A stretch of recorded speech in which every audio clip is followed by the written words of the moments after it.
My name is Terri Cook. I am here with my wonderful husband, Vince. We have been married 25 years. We live in central New York with our two sons who are 18 and 22. But I didn't always know that I had two sons. For 15 years, I believed I was raising a daughter. My younger child, who I now know as my son, is transgender. Many have asked, how could a child possibly know who they are or what they want at that age? Or what kind of parent would allow their child to make irreversible changes to their body with hormones and surgery? I get that. I had many of those questions too, and many, many more. If you asked me several years ago what it means to be transgender, I couldn't have provided you a good answer. I just didn't know it was possible for my child to be born with a male brain inside a female body. But I've learned a lot over the years. I've learned a lot because I had to learn, because my son's life depended on it. When my son was growing up, he was happy and healthy and full of life. He was a straight-A student, a social butterfly, and he was involved in scouts and sports and countless activities. But when he hit adolescence, that all began to change. He spiraled into a deepening depression. He didn't just wake up one morning and profess, "I'm a boy, not a girl," but instead he endured depression, anxiety, bullying, and torment before any of us understood that his gender identity was the source of his pain. My son attempted suicide when he was 13 years old. His struggle to understand, accept, and simply be who he is nearly cost him his life. The challenge for my son and for all transgender people, it's not just being born in a body that doesn't match who they know themselves to be. The challenge is compounded by how they're perceived and treated in society for being who they are. For many years, I was dedicated to supporting my son's transition so that he'd be seen and accepted as the young man he knew himself to be. It was a long and difficult process. There was bullying and rejection and discrimination along the way. We moved to another city, changed schools multiple times, and we had to educate countless people. But many would say we succeeded. My son is now happy and healthy. He's a full-time college student, he's working 2 jobs, and he's living his life fully as the young man I now know he has always been.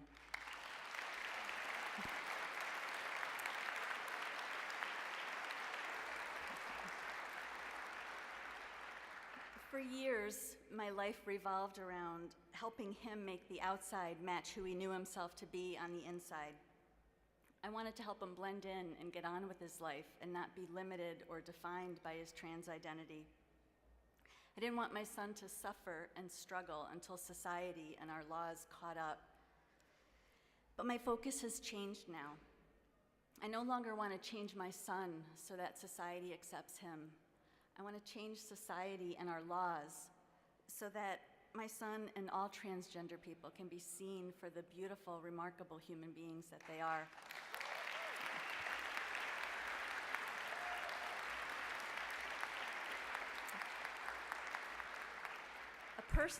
A person's entitlement to dignity and respect and equal treatment under the law, it shouldn't depend on what they look like.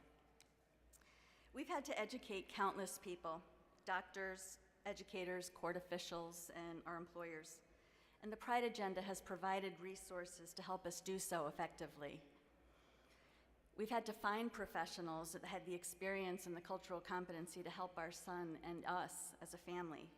And the Pride Agenda helped connect us with those resources. And the Pride Agenda is training others so that the pool of resources continues to grow. We've had to fight for legislation and policies that will make our 2 sons equal under the eyes of the law. And the Pride Agenda has been leading that fight and helping us to effectively use our voices to help create change. Our son has been a fan of the Pride Agenda even longer than we have. For 3 years, he attended E&J Day and took the bus from Syracuse with other youth from the Q Center. He didn't want us to attend because he said it was his thing with his friends and it was his fight. I think he was really embarrassed to have Mom tagging along. But last year, Vince and I did insist on going. His fight is our fight. We love our sons unconditionally, and it isn't right that one is protected while the other could be fired from his job or kicked out of his apartment or denied services. This is all of our fight. No one is free when others are oppressed. We traveled to Rochester last year for the spring dinner because our family has received so much support from the Pride Agenda and we wanted to give back. I've since become a board member because as I've gotten to know this organization, I've seen firsthand how sincere their commitment is and how dedicated this team is to supporting all of our families. I urge you to step forward and join me in supporting the Pride Agenda and contribute whatever you can so that we can continue together to change lives, open hearts and minds, and make New York State a safer and better place for all of our families. Thank you.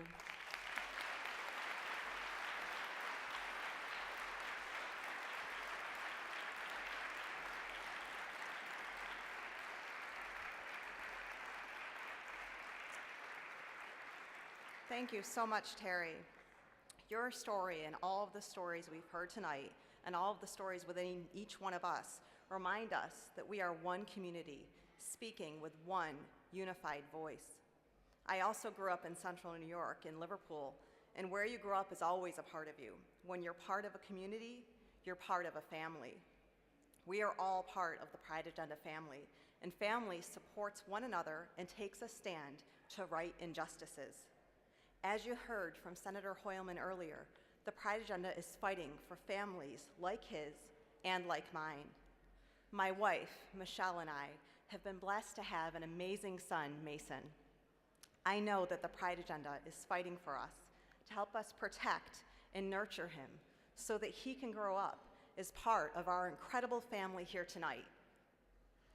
This is the mission of the Pride Agenda, to win equality and justice for all LGBT New Yorkers and our families. We are so appreciative for all of you to be here tonight, but we're going to ask you to consider doing just a little bit more. Your generous support tonight will ensure the Pride Agenda has the resources to be in communities all across the state to build support for transgender civil rights, for protections for LGBT families, and to end psychological abuse on LGBT minors. The Pride Agenda will continue to stand for all members of our community. For a tax-deductible contribution of $1,500, the Pride Agenda can help relate the stories of families like mine and like Senator Hoylman's. Families that need recognition and protections for our children. A gift of this size will go a long way to raise our families' voices, to secure the protections we so desperately need. If you can be a hero by making a gift at this level, please stand. And it's very hard to see, Chris is right. But please stand if you can be a hero and give a gift of $1,500 tonight.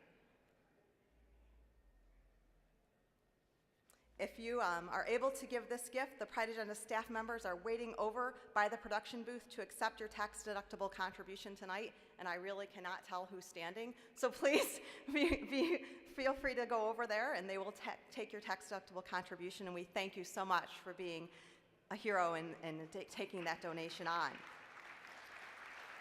A tax-deductible contribution of $1,000 will help the Pride Agenda tell the stories of homeless and runaway youth suffering on the streets. Your gift of $1,000 will advance our efforts to secure stronger life-saving services to increase the number of beds for our LGBT youth all across the Empire State. If you can be a hero by making a gift at this level, please meet a Pride Agenda staff member now.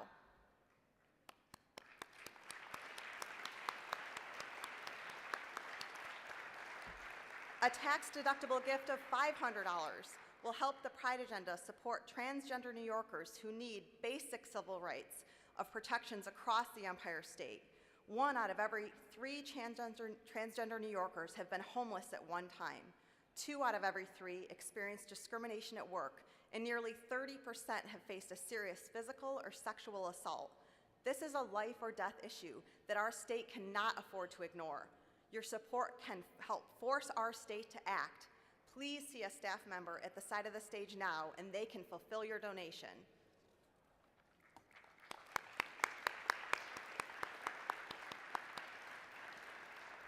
Thank you.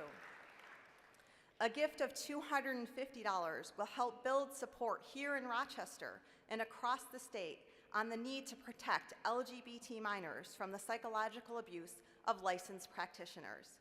These devastating practices cause irreparable damage to our young people, and it must stop.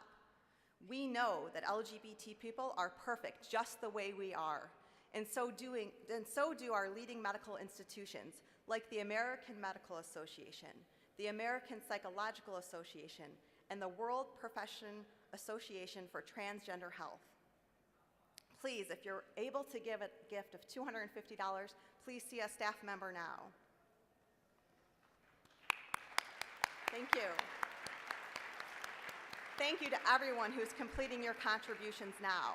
We are hoping that everyone has been truly inspired by tonight's event, and we hope that you'll make a contribution to help the Pride Agenda accomplish its goals that you've heard so much about this evening. There are orange and blue envelopes at your tables, and they contain a contribution form. We have a special challenge tonight. Board member Monica Graham has made us this challenge, and to encourage the support of all of tonight's guests, Monica will match all contributions, large or small, placed in these envelopes, dollar for dollar, up to $5,000. This means, yes, thank you, Monica. This means your gift of $100 will instantly become $200. Your gift of $50 becomes $100. Your gift of $25 will become $50. $10 will become $20. Every gift counts. So please, please give what you can. Please help us meet tonight's challenge to help advance our critical work across our state. The Pride Agenda staff are ready to accept your contributions and will be moving around the room to collect your envelopes. I thank everyone so much for being here tonight, for your contributions, and for listening to all of our stories.